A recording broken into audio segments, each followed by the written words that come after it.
audience, and I must have got 1,000 responses, but I try to steer away from that. But when you're in the street every day, and you could probably understand this because before you change your life around, you can understand this. When you're in the street every day of your life and you're dealing with the riffraff from the bottom to the top and everyone in between, you're going to run into situations where sometimes you get these people, they just think who the they are, and I never once says, do you know who I am, or do you know who I can get? I took care of my own business. And when I had to take the lumps, I took the lumps myself. And when I had to do something, I did it myself. And when I was successful myself. And when I was sleeping on a park bench, I was there by myself.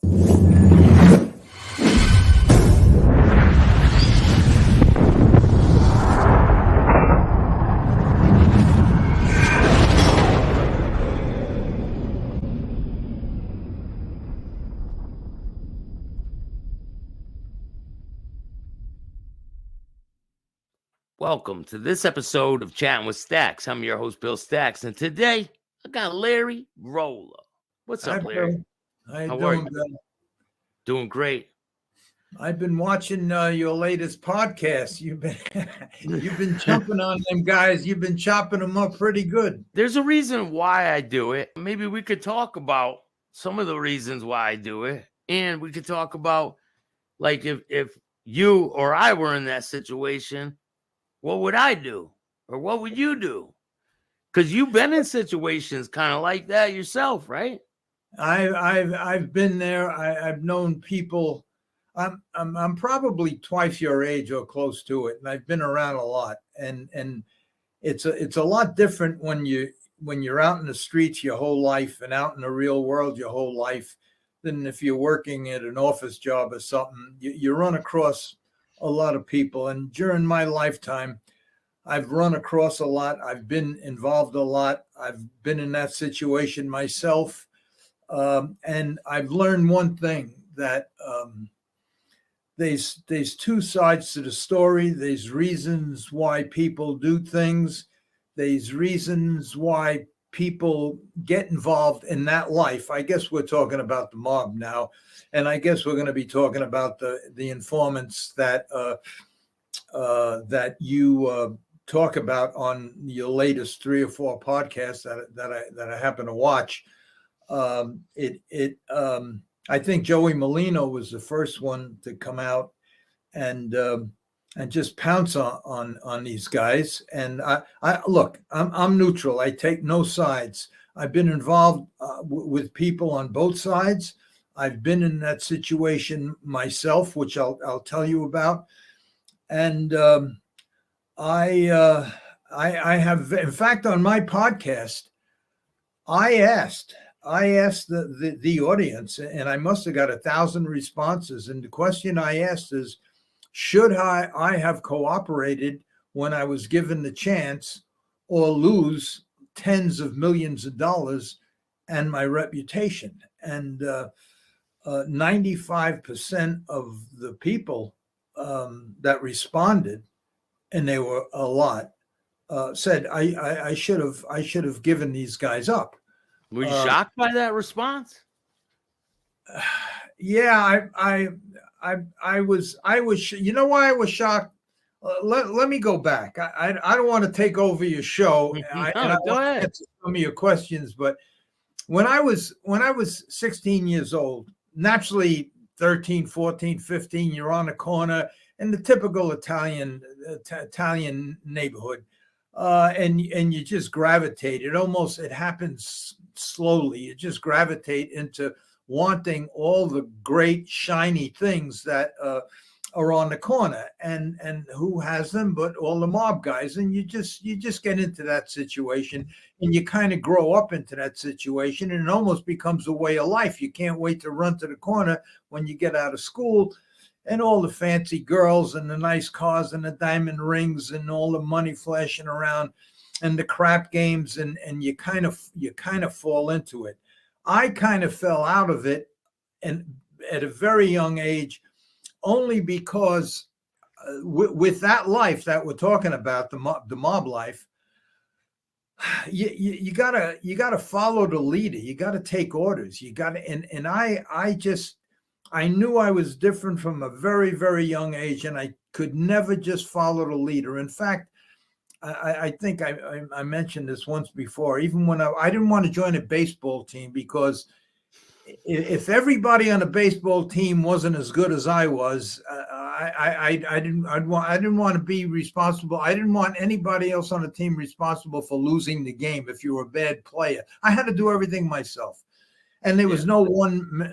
So that's how I grew up. I was just different, and that's why I never got into that life. But when I was 16 years old, I got in a lot of trouble. I was always in trouble all the time. They threw me out of school and reform school, the whole bit. Every bad thing a kid could do, I did.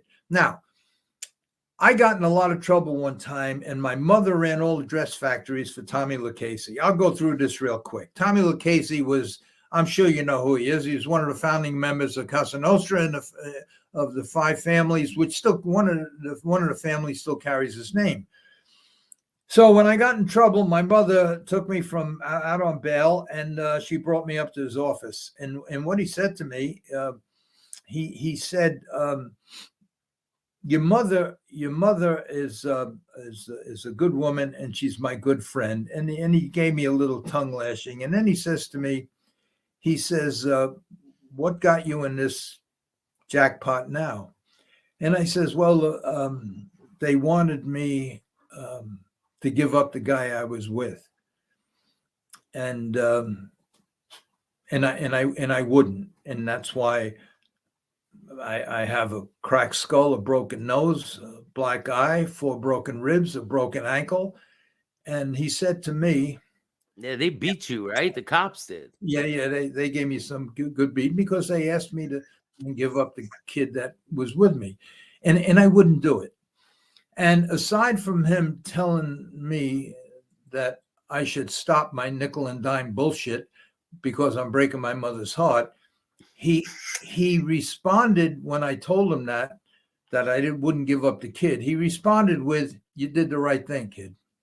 I'll fix everything for you." So from the time I was 16 years old, from probably one of the most powerful mafia bosses back at that time, Tommy Lucchese, whom my mother ran all his dress factories, told me I did the right thing. Now, through the years, because of the business that I wind up getting into, and because of the people I wind up getting involved with, I've gotten to learn both sides of the story. Now, I'll tell you that Lucchese, from the time I was 16, he put it into my head, I did the right thing. I didn't rat on nobody. Okay, that's the code of that group of people, the mob, Casa Nostra. That's their code. In 1984, I was given a second chance in 78. By 1984, I regained everything that I lost in the world and everything that I worked for in the business that I love, which was horse racing. I got it all back through the help of a very, very influential, wealthy guy who brought all his friends aboard and spent millions and millions of dollars and connections to get me right back on the right track. And for 5 years, I was 100% legit, 1,000,000,000% legit. Were other people fixing races and things while you were legit? That's part. When you talk about fixing races, look, I didn't invent it. That's been going on for 150 years. As well as everything, from boxing matches to everything. Even when dog shows, you figure dog show, it's all political. It's a lot of this stuff is like it's prearranged. Yeah. So you don't have to get into that. I could talk for hours about that, but let me just finish what I was about to say about cooperators. Now, what's in my head and is what Lucchese told me. Now, in 1984, I was put in a position where I was at a racetrack, innocent, with my mother. And like I said, from 78 to 84, I was 100% legit. And there was 7 people, wealthy people, that helped me, spent millions of dollars and helped me get to where I was. I had close to 100 horses in training. I had homes in a lot of different states. I had a lot of money in the bank. I was doing very, very well.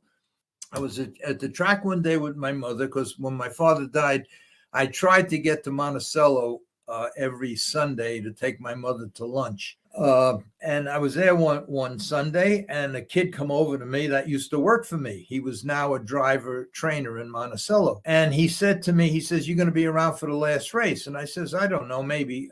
I says, "Why?" He says, "Here." He gave me a piece of paper with 4 numbers on it. He says, "Bet these numbers in the last race, superfecta." That was the first 4 finishes. So obviously what he did was he fixed the race. They got 4 guys out. They left 4 in. They boxed the other 4, and they win the superfecta. So I said, "Okay." I said, "Thank you." And that was that. He left. Now, my mother, completely innocent, even though I was in the horse racing business, she never been to the track in her life except when I took her for lunch. Yeah. And she knew nothing about it. So the last race comes, and I say, "Come on, Ma, let's go. I want to beat the traffic out of here." And she says to me very innocently, she says, "Aren't you going to bet what that boy told you to bet?" And I says, "Ma, do you want to bet it? I'll bet it for you." She says, "Well, the boy," she didn't even know what she was talking about. Anyway, I go to the window and I make a 4-horse box. And the race wins. The race wins, and it was obviously a fixed race. It was a bad race. The crowd started booing. Now I have the ticket. So I says, "Here, Ma, it's your ticket." After the race, I says, "You won." She says, "How much do I?" She was all excited. She was like 10 years old. She never been to a track. So I says, "All right, let me go get the money." In the meantime, the prices go up, it becomes official, and the crowd starts booing. And I know better. I'm supposed to rip the ticket up and run out of the track. But my mother's sitting there waiting for her winnings. You should have just dug into your own pocket and gave it to her. Well, You would have saved a lot of trouble. I think it comes to a few $1,000s. I'm not sure. I don't remember. But anyway, I go to the window and I bet. Now, to make a long story really short, 3 months later, the Racing Commission calls me in on one of them Sundays, and they says, "We'd like to speak to you. It's all about that race." And they asked me if I bet the race and everything. In the meantime, I denied everything, but they had the teller who knew me because I had raced in Monticello for 10 years. They had the teller testify against me, and so I was dead. They got me. Now, all they wanted me to do was, because I wasn't in the race, all I did was bet the race, and I was allowed to bet the race. But because it was a fixed race, somebody downstairs on the lower floor bet win over $30,000 on that race. It was obviously somebody betting for the drivers. They said to me, "Just give us the guy who gave you the numbers. We'll forget about it. We won't charge you with anything." And I says, "Well, you can't charge me for anything anyway, because I wasn't in the race, and I'm a spectator. I'm allowed to bet whatever I want to bet." They says, "You're forgetting about the witness that saw you only box these 4 numbers. Now, because you're licensed by New York State, you're obligated to cooperate during an investigation. If you don't cooperate, you're barred for life." And I wouldn't cooperate, and I lost everything. Now, that's one of the situations I was in. Give up these 4 guys, and lose everything that I worked for. Now, this was in 1984. I started in 1960. So for 25 years, I worked my ass off and learned the craft. And not only did I learn it, and that was my job, I loved it. That's the only thing I wanted to do. And it was what kept me out of the streets. Isn't it ironic, Larry, that on the race that you're not even a part of, you don't even fix the race, you get caught. And you've been fixing races that all this time, like all in your past. I felt like Al Capone at the time. They got him for tax evasion, and he killed 1,000 guys. Anyway, so now I'm barred. So all the horses I have, everything, my whole empire is not mine any longer. It's taken away. I have to disperse and everything else. So now my owners and the 7 people who helped me get to where I was, pull strings, put up millions of dollars, helped me in every way, got me to the place where I was, and I was shooting for the moon, and I was slowly getting there with the help of these people. 2 of them come to me, 2 extremely wealthy businessmen, and they said, "What are you doing? Do you realize?" I says, "I just can't tell on this kid. This kid used to work for me. He just got married. He has a little baby. He just bought a house. I can't do it." And they says, "Well, it's that you'd never make a good businessman. That's why we're here. What about us? What about us and the other 5 people, my friends that put you in this position? What about the millions of dollars we spent? What about the other side of the coin?" And I said to them, I says, I understand. I know.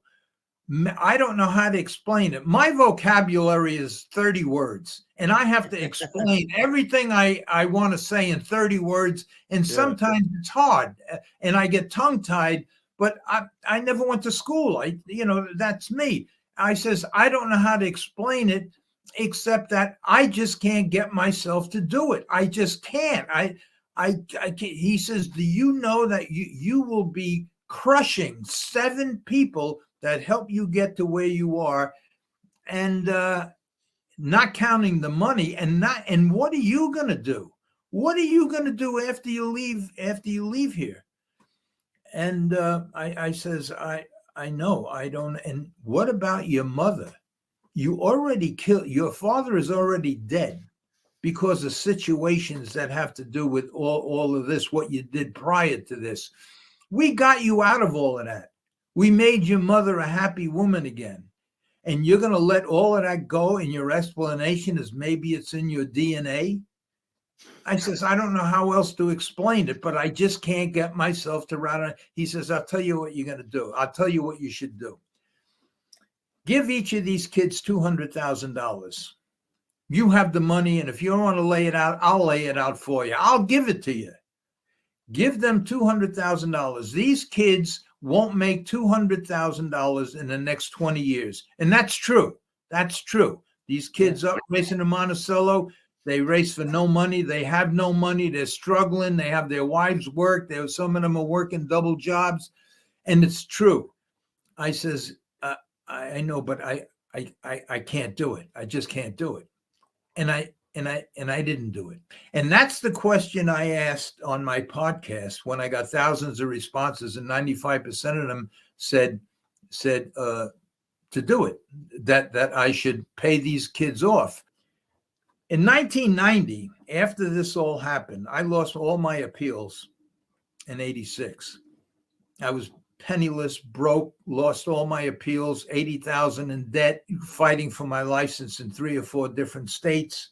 And then the appeals, lost everything. How were you able to make money? How are you able to support yourself?